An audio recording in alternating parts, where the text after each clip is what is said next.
Hello children, this is Andrit Tiwari, Mount Rita G School Jhansi. Today we are starting 11th class book, chapter number 3.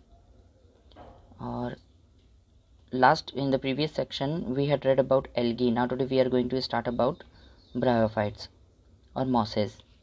This is the second division or second department of kingdom Plantae.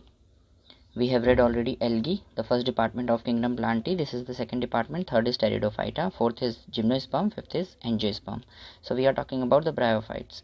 Some characteristics of bryophytes: they are non-vascular. That means they don't have any transporting tissues in their body, such as xylem and phloem. They don't have. They mostly are found at moist places and moist soil. And they are also known as the amphibia of plant kingdom. Though they live in soil, they are found in soil, but still for reproduction they require water, which is very much important for them. That is why they are known as amphibia of plant kingdom. Their dominant phase is gametophyte. You must be knowing about two phases of plants. One is known as sporophyte. Sporophyte condition is 2n. 2n means full number of chromosomes. And gametophyte stage is known as N stage, and it is known as half number of chromosome stage. In these, gametophyte stage or the plant is dominant, though the sporophyte plant is dependent on gametophyte. Such as in human body, we are sporophyte. Okay, if I take the example of human body, though example cannot be taken here of animals, if I take example of any other angiosperm plant such as mango is a sporophyte. The tree which you see, mango tree, that is a sporophyte condition.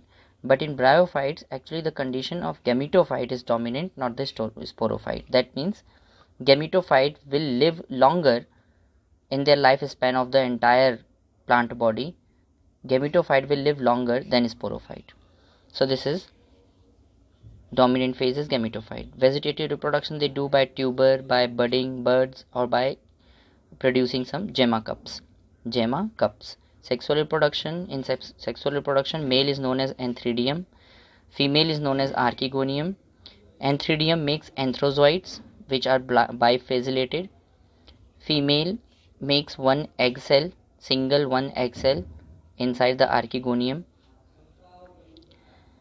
Now sporophyte, I already told you, is dependent on gametophyte completely. Here you can see in liverworts there are only two examples of bryophytes. Only two individuals are included in this, liverworts and moss. These are the examples of bryophytes. Liverworts, they have thallus-like body and they have roots which are not known as roots but known as rhizoids. This is thallus-like body. This body is gametophyte actually. It is half number of chromosome.